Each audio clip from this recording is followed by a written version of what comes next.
Hi, welcome back to the channel. My name is Erica. It's a nice cold rainy day here, perfect for sewing, so I thought we would talk about another quilting design choice.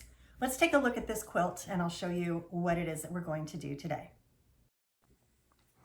As you can see, I have another baby quilt here that I'm working on, and it is already I've already got my quilt sandwiched together. It just needs another press. So I'm going to take out the pins that are holding it in these various places here, give it a press, and then I'll start taking it to the machine. The design that we're going to do today is kind of nifty because it's a little bit unique, but it doesn't require masking tape or marking pens or anything like that to do. It's not stitch in the ditch either, but it is stitch by the ditch.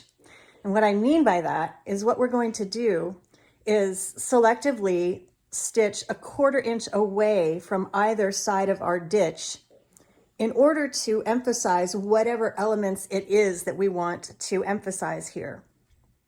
So in this case, this quilt is kind of an X's and O's sort of design.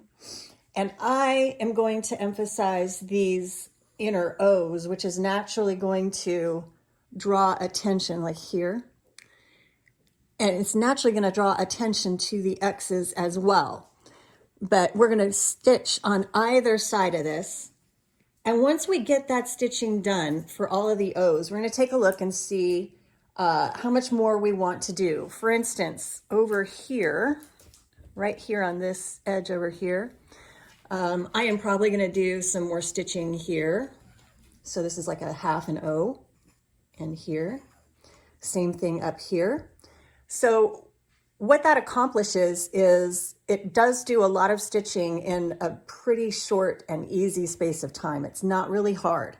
The only thing you're probably going to need, if you're anything like me, is extra light and a pair of readers so that you can see. But mostly it's pretty easy to determine where these lines are. And then if you want to add more stitching to that, you can do it. So for instance, if I do my 1/2 O up here, let me just pull this down. If I do my 1/2 O up here on this side and this side, I'm going to probably want to emphasize the inner part of that, the inner triangle. So I'm going to do a little stitching there and there. So that gives you an idea of what we're doing. Let's head over to the machine. I'll show you the setup and we'll get to it. I've done a few things here. I've given my quilt a press. I've rolled up the sides diagonally because I'm going to be sewing on diagonal angles. I know you can't really tell from this particular angle, but that's what I did. So I rolled this up diagonally. I also auditioned some threads. And what I came up with is this lovely sort of soft pink. Looks really nice on the top, but it shows up a little more than I want it to on the back. So I want to do this soft pink on the top, and then I found in a bobbin that I have, I don't have a matching top thread anymore, so I'm sure what I did is wind up too much bobbin or more than I needed. But I found this really light, sort of soft lemony color, and I like how it looks on the back of this quilt. So I'm going to load this in as my bobbin and this in as my top thread. What that means, however, is that I've really got to have my tension dialed in. So what I'm going to do is load both of these in here. And before I start sewing on my actual quilt, I am going to do a test run. I have this sort of, this is like a thick cotton, brushed cotton fabric. And I've already got 2 layers here. I'm going to fold it in 4. And that should approximate what I have here because I have quilting cotton on the top, I've got my batting, and then I've got a flannel backing. So I think this will come kind of close to mimicking the thickness of this, give or take. So I'm going to run this through here and make sure that my tension's dialed in so I'm not pulling my top thread through to the bottom or pulling my top thread up to the top. I want it to be nice and even. I did some test stitching a couple different ways. It ended up looking fine if I leave mine on the auto setting in terms of tension on my machine. I have a Janome 8900 QCP, and the auto setting tends to be fairly consistent. But you can see the top thread looks clear. There's no bobbin thread pulling through, and same on the other side. once you come up with your quilt plan for how you're going to do this, a couple of things you might want to take into account. One is that if you have a needle down position hold on your machine, set it so that when you stop sewing, your needle stays down. That gives you just a little bit more leeway, a few more options. We are going to do some quilting, or at least I am, on this particular quilt. I'm going to do quilting on the inside of these kind of these squares that make what look like O's in this quilt. But I'm going to take the other side and I'm going to quilt all the way down on the inside of this line. So that's going to highlight both the X's and the O's. I think in the end it'll look kind of neat, but we're just going to start from the center out. I try to start from the center out on all my quilts. In this particular case, because I'm going to do one line of quilting all the way down here, this is the center line of the quilt. So I'm not particularly concerned about, I shouldn't say the center line, it's the center X. So I'm not particularly concerned about starting in the center on this one, but I'm going to do one line of quilting down on this side of the ditch, and I'm going to do another line of quilting down here, and then I'm going to start filling in on these squares. Okay, I have my walking foot attached. I have my top thread and bobbin thread, which are different, loaded. I'm setting my stitch length now to a 3.0. I do have a universal 80-12 needle in here right now because the backing on this particular quilt is just a tiny bit thicker than a cotton batting or backing. So I went ahead and put an 80-12 in here instead of a 75-11. What I'm going to do now is drop my needle and then pull it up, and I'm going to lift my bobbin thread out from under here. There it is. Sometimes this is a tricky little maneuver. You just got to make sure you see your bobbin thread, pull it out, and then drop your needle back in about the same place. And then from here, you can just start stitching. Now, one thing I will say before we get going is that you should know the different marks on your walking foot. You should know where a 1/4 inch mark is from the center, which is like right about here, and where a 1/4 inch mark is from here, and depending on where the needle is. So in other words, do some experimentation with your walking foot and different needle positions on your specific machine so that you know what you need to look for when you are sewing like this, because it just, as long as you have guidelines, this is really easy stuff. You just need to know what it is that you're working with. All right, so for this one, I'm going to sew right straight on down. Now here's it. Right here, you can obviously see where my lines do not exactly meet up. So I'm going to do just a little kind of smoke and mirrors maneuvering here, and my line's going to be slightly off, but that's okay. Now here you can see I don't have a line to follow right here. So I decided I'm going to go ahead and sew all the way down on the inside of this. I'm only going to do the inside of here. In other words, I'm going to stop here and pivot. But for this line, I'm going to come all the way down. So this is only about a 3-inch gap here. So I'm going to kind of eyeball it and try to make sure that I stay on track. And there we go. Easy peasy.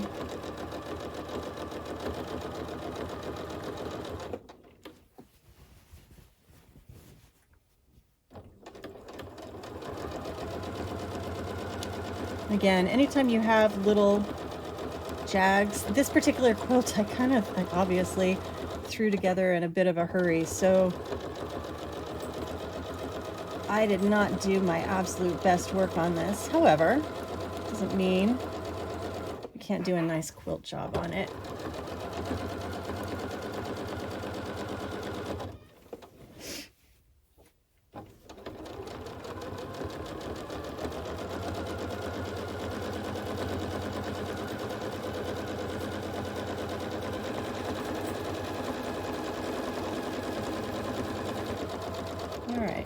here's what happens when we get to the end. In this particular case, what I'm going to do is slow it down. Now, my machine's a little bit different. Even when I change the stitch length, it has a tendency to do one more stitch at the previous length.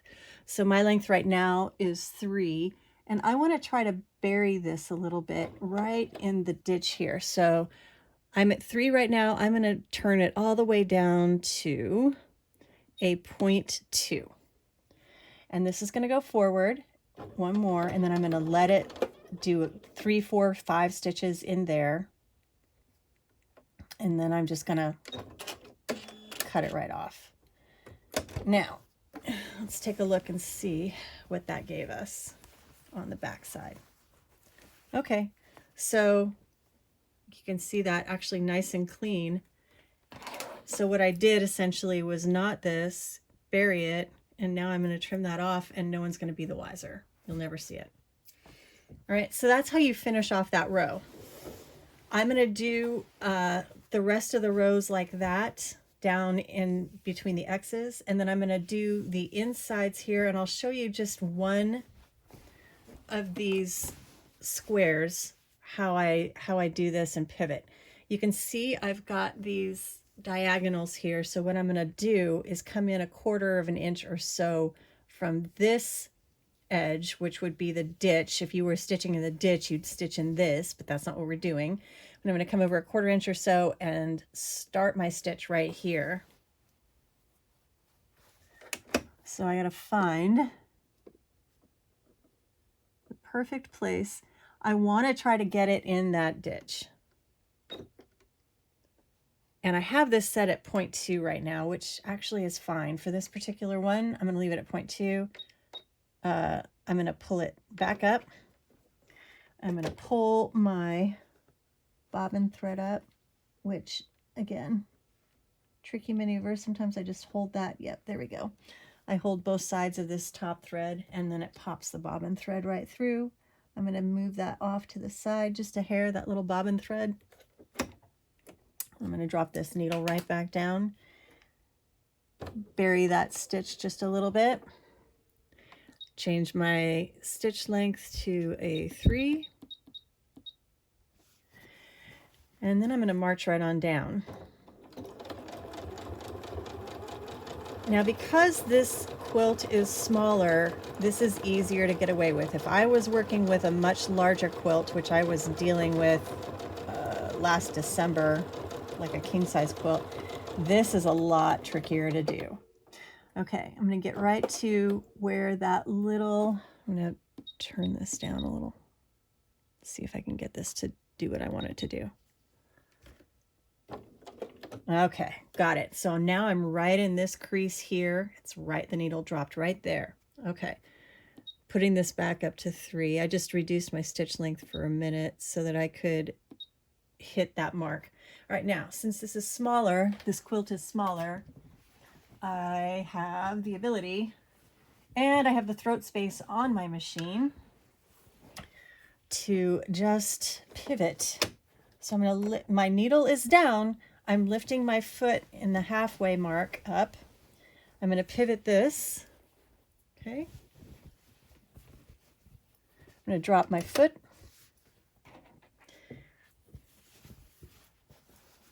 And then I'm going to march on down the inside of this square.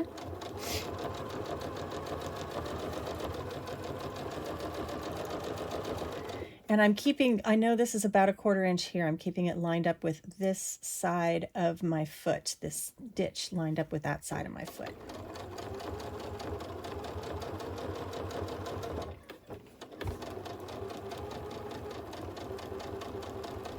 Okay, let's see if we can get it close to the mark here.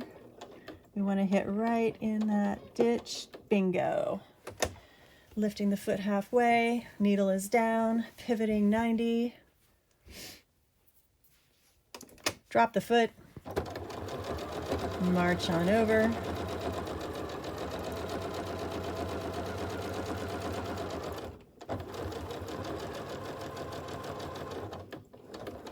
All right, let's see if we can hit our mark here.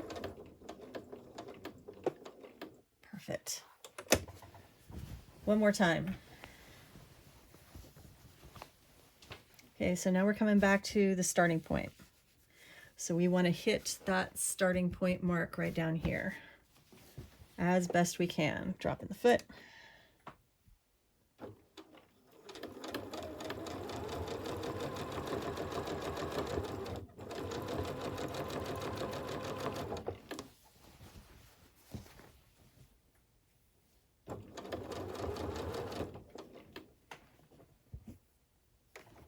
I try to kind of keep this as close knit together as I can so that I don't lose control of my blanket and it doesn't unnecessarily pull on my stitching, because I want to keep as much of a zero gravity environment as I can pull off. Okay, so I'm coming up to the end. What I'm going to do right now, I'm going to reduce my stitch length to a 0.2. Come in here. It's going to go just a little jump for me, and then I'm going to, mosquito, take a couple more stitches in here, bury that stitch. So it's basically creating a knot. And then I am going to cut that thread, lift this up out of here. So I've got these right here that I need to trim off. Let's get my snips. And I've taken to trimming this stuff off as I go because it seems to me too daunting to do at the end if I can avoid doing that at the end. And you can see back here, nice and clean, just these two little threads. Trim that off, get that out of the way, and we're off to the races again. All right, so that gives you the general idea. I am going to go back and continue stitching. Let's see. I started off, just to reorient us, I started off, this is lined up diagonally. You can see I've grabbed some fuzzies along the way. This is my first line all the way diagonally across the quilt. I'm going to do another one just like it across this side. And I'm going to mirror that over here and over on the other side. And then I'm going to fill in my squares. If I am so inclined, and I very well might be, I might fill in these little squares here as well. It kind of seems like a nice finishing touch because they're just kind of cute little pinwheels.